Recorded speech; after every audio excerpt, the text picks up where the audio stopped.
Hello to everybody who is listening Historia Politica Publica. This is the second episode about the series of veganism.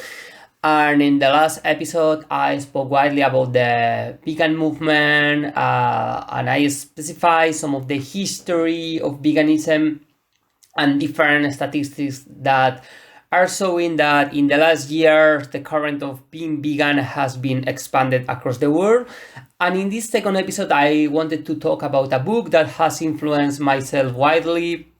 Well, I became vegan before reading this book, but I think this just reinforced my ideas to keep being vegan. And this is the book called Animal Liberation by Peter Singer. It was written in 1975. And during that time, it created a huge wave of consciousness across the world.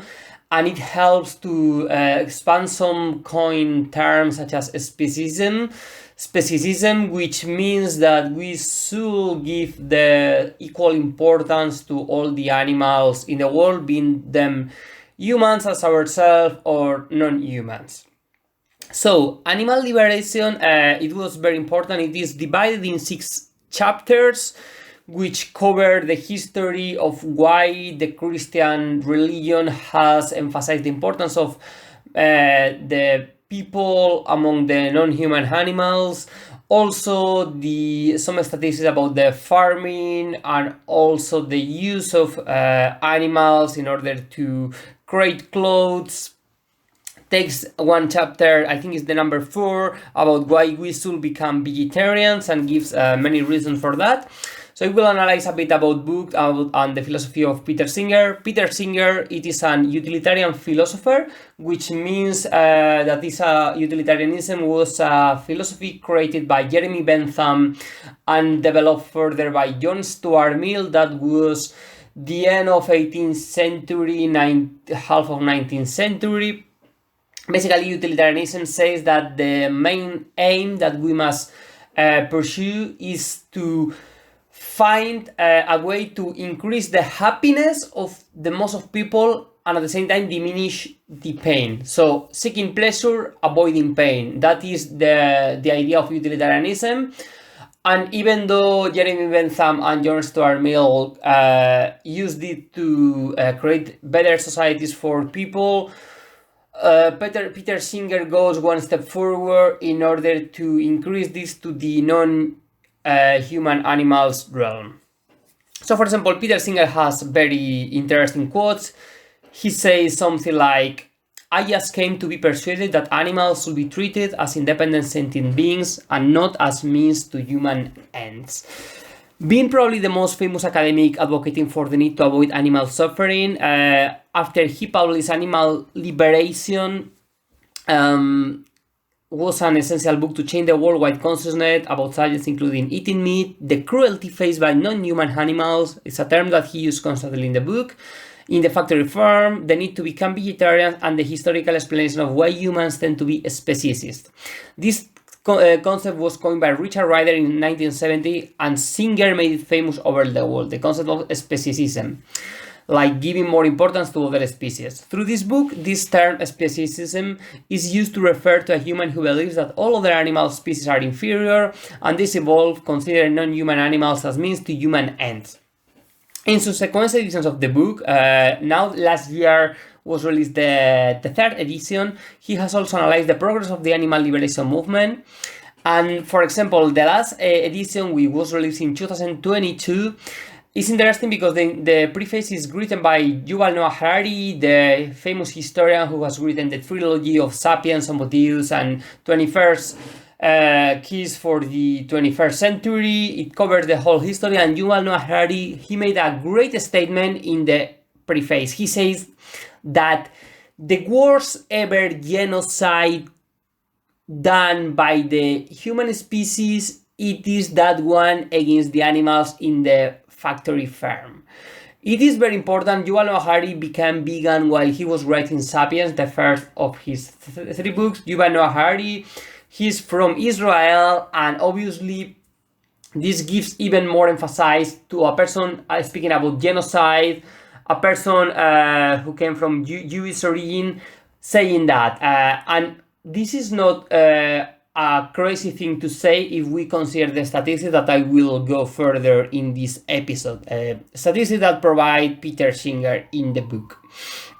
In Animal Liberation, the book, Peter Singer encourages us to not decide about our refusal to eat flesh when we are asked why we are vegans or vegetarians, something that is becoming quite common.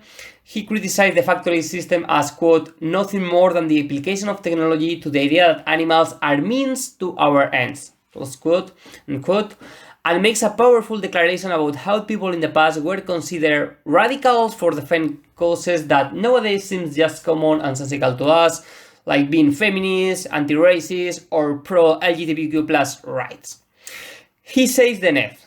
This is going to be a large statement. It is possible that you will encounter people who consider you a crank. If it should happen, remember that you are in good company.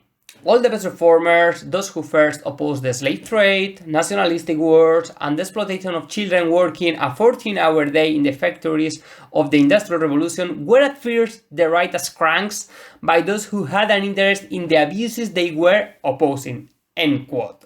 So basically, Peter Singer said that nowadays it is not as bad seeing the cruelty to animals, although this is changing a lot in the last decade. But perhaps in the future, people will realize that all the cruelty that we have been creating to animals, to eat them, not just to eat them, but also the suffering that we have been inflicting upon them is being absolutely incredible. So Peter Singer, who is very active in the public sphere, participating in interviews to raise consciousness about the ethic of eliminating suffering for all the sentient, is always open to speak across the world. He remembers the moment in which he realized the consequences of eating meat. That was in 1970, and he has a student named Richard Kissen why he had declined a meat-based spaghetti sauce. And this person told Peter Singer that it was simply grown for humans to treat animals in this manner. This moment was a watershed for Singer's life, who started a new approach to life, and some years later he wrote Animal Liberation.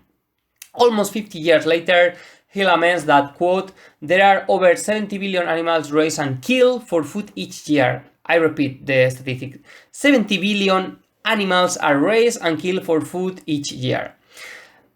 And Peter Singer thinks that, quote, things are worse than they were in 1975 because there are more animals in factory farms having miserable life. And being an utilitarian, that means that we have not avoided pain, but we have increased it, which is the worst situation, the dreary situation that we can face now. Nowadays, climate change is the greatest danger of our planet. There is no doubt about that. And as Singer explained, quote, if we continue to eat large quantities of meat, eating meat alone will put us over the 2 degrees limit, which is the aim of the Paris Agreement.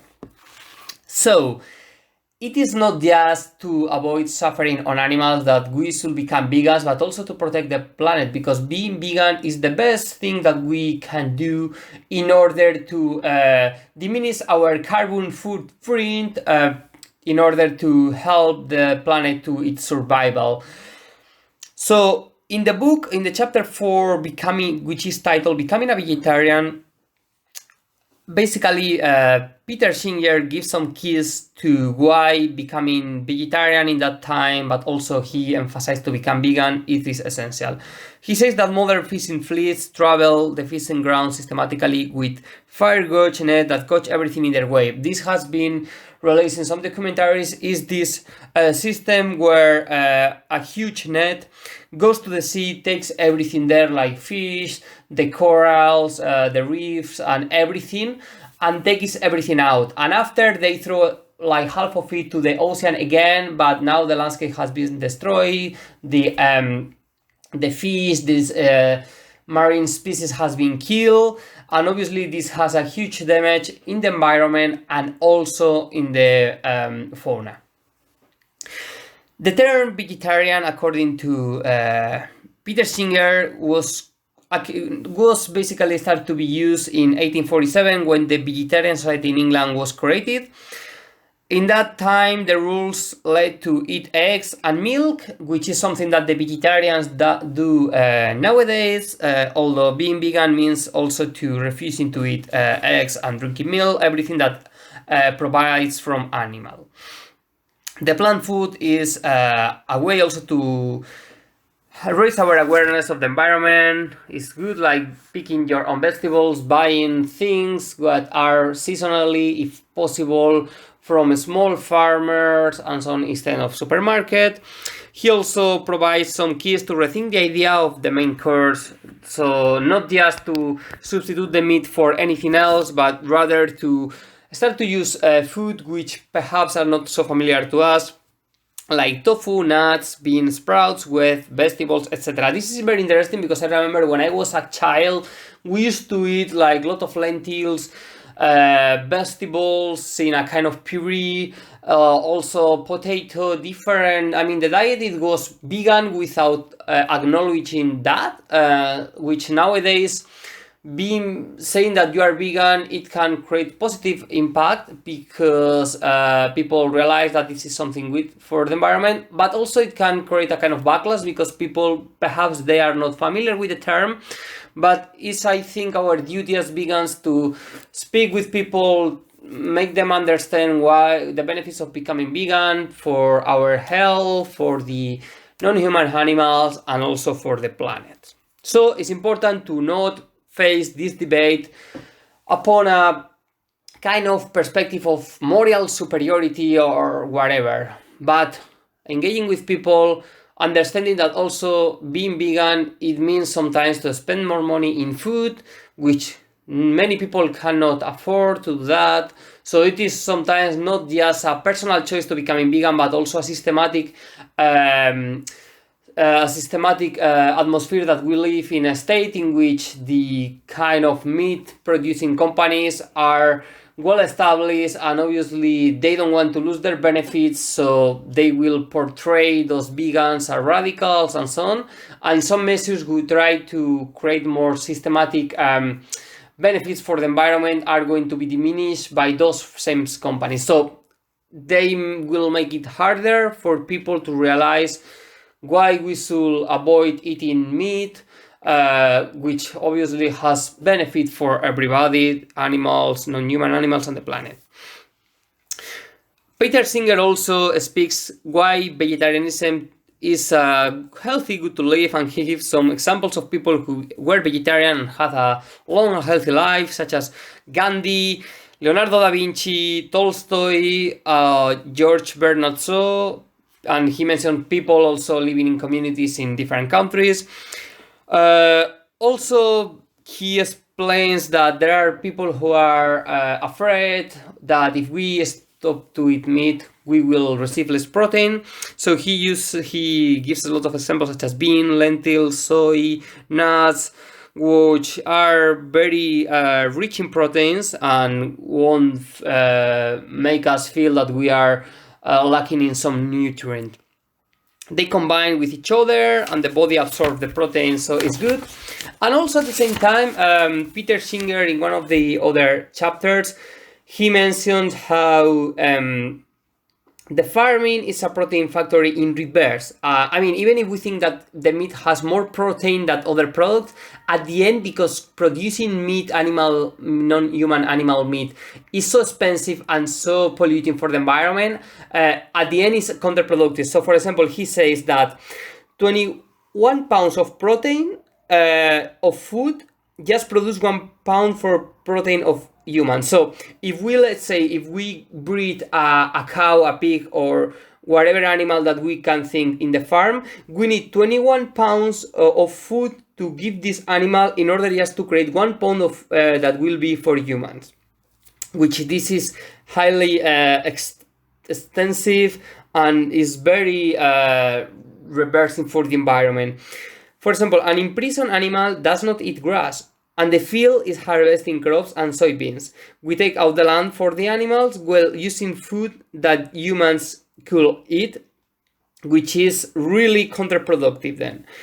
1 acre of land, another statistic, high protein plant, will give us between 300 and 500 pounds for protein if we invest in high protein plant. But if we use 1 acre of land for breed animals, these animals will give us just between 40 and 55 pounds of protein, so almost 10 times less.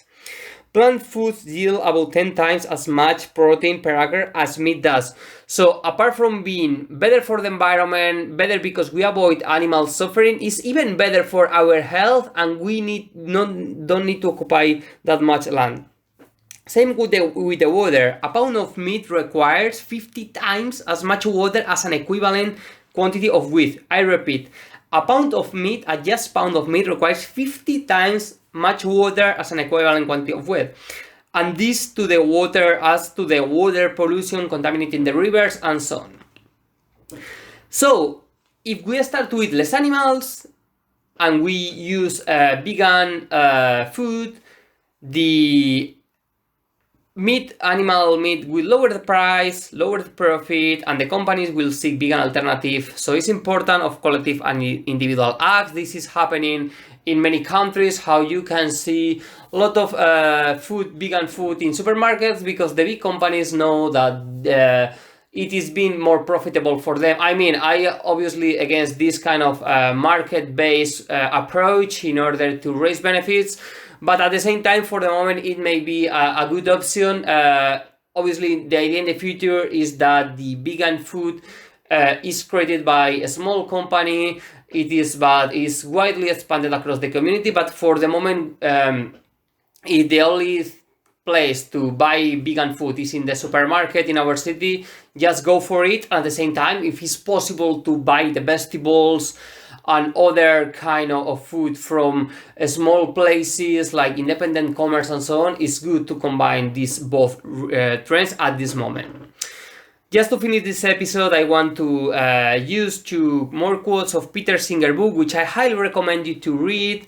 I have not touched the history of the biblical approach where he compares Buddhism and Christianism, in which Christianism gives more important to the people, and he quotes some Bible's statements in which like animals are being sacrificed by no reason, whereas Buddhism, it goes to equality between all the species in the world. So Peter Singer goes for an historical research, and I think is the 5th episode is very important, and the book in general is good to read. It's very insightful. It delves upon different things, and it is very organized. It just has 6 chapters, and I really encourage to read that one.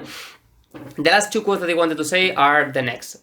Quote: "The factory farm is nothing more than the application of technology to the idea that animals are means to our ends." This is very important, and it collides with Yuval Noah Harari idea that the factory farm is the worst genocide committed ever by the humankind.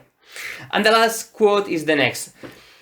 Quote: "Speciecists like racists reveal this true nature when the issue comes near home." This is quite powerful and insightful statement, but basically he says that, okay, people realized that they were racist once the black people wanted to integrate within the white community and wanted to avoid segregation. This was clear in South Africa, this was clear in the USA and in other countries across the world.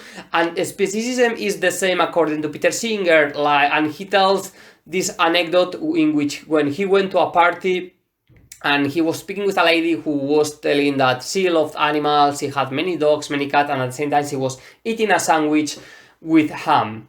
Peter Singer points to this paradox, right? Like, okay, yes, you say you love animals, but at the same time you are eating other animals, so why you give more importance to one's animals to another? You cannot use the kind of pseudo-scientist opinion that there are animals that don't suffer, because this is not true. And for that reason he points like, oh, these people are falling under contradiction.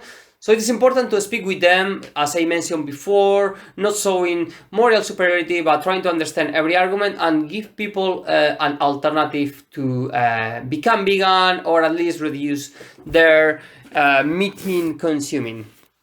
So I will finish the episode here. I am doing some in English and in Spanish. I think I will keep changing of that, but I will also cover the history of veganism, reasons why I became vegan, and other currents of veganism across the world.